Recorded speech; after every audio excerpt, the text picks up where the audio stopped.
Hello friends, எல்லாருக்கும் வணக்கம். This is Preeti Venkatraman and welcome to our little Krish cookery channel. இன்னைக்கு நாம நாட்டுக்கோழி சிக்கன் வச்சு டேஸ்டியான கேரளா ஸ்டைல்ல கறி பண்ண போறோம். சோ வாங்க இப்போ நம்ம வீடியோக்குள்ள போகலாம் and வீடியோ ஸ்கிப் பண்ணாம லாஸ்ட் வரைக்கும் பாருங்க. ஃபர்ஸ்ட் நாம மசாலா ரெடி பண்ணிக்கலாம். அதுக்கு ஒரு pan எடுத்துக்கோங்க. அதுல வெதமல்லி 1 டேபிள்ஸ்பூன், மிளகு 1 டேபிள்ஸ்பூன், காஞ்ச மிளகாய் ஒரு 4 ல இருந்து 5 வரைக்கும், 2 ஏலக்காய், 2 ஸ்டார், இதெல்லாமே நல்லா வதக்கிக்கோங்க. மீடியம் ஃப்ளேமில் வச்சுட்டு இதெல்லாமே ஃப்ரை பண்ணிடலாம். இதில் ஒரு பிரியாணி இலை, ஒரு 2 ல இருந்து 3 கிராம்பு, கொஞ்சம் பட்டை, அதுக்கப்புறமா கருவேப்பிலை கொஞ்சம், இதெல்லாமே சேர்த்துட்டு அகைன் ஃப்ரை பண்ணிக்கலாம். ஒரு 4 ல இருந்து 5 பூண்டு. ஓகேங்க, நல்ல கலர் சேஞ்ச் ஆகிடுச்சு. இப்போ இதை நாம் மிக்ஸி ஜாரில் சேர்த்து தண்ணி எதுவும் சேர்க்காம பொடி மாதிரி ரெடி பண்ணி எடுத்துக்கலாம். இப்போ நாம் கிரேவி ரெடி பண்ண போகிறோம். அதுக்கு ஒரு குக்கர் எடுத்துக்கோங்க. குக்கரில் குக்கிங் ஆயில் சேர்த்துக்கலாம். சேர்த்துட்டு கருவேப்பிலை ஆட் பண்ணிக்கோங்க. காரத்துக்கு தேவையான அளவு பச்சை மிளகாய் சேர்த்துக்கோங்க. அதுக்கப்புறமா சின்ன வெங்காயம் ஒரு 7-8 சேர்த்துட்டு நல்லா வதக்கி விட்டுக்கோங்க.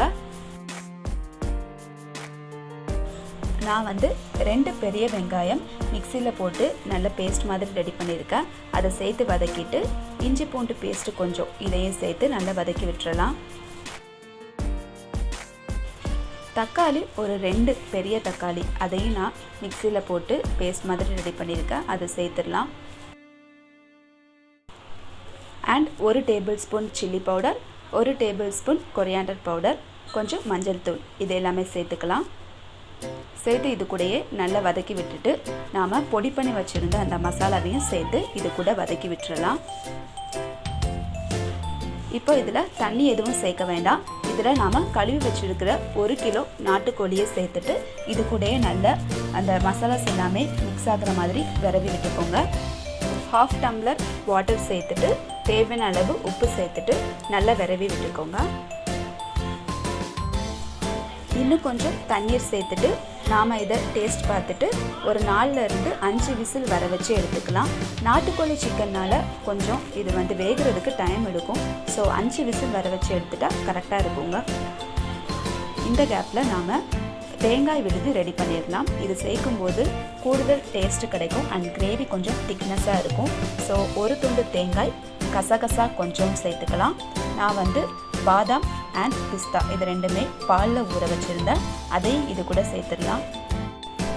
பாதாம் இருந்தால் சேர்த்துக்கோங்க, இல்லைன்னா ஸ்கிப் பண்ணிக்கோங்க. ஓகேங்க, 5 விசில் வந்துடுச்சு. இப்போ நாம் ப்ரெஷர் எல்லாம் இறங்கினதுக்கப்புறமா ஓப்பன் பண்ணி பார்த்துடலாம். பாருங்கள், நல்ல சிக்கன் எல்லாமே ஃபுல்லாக வெந்துடுச்சு.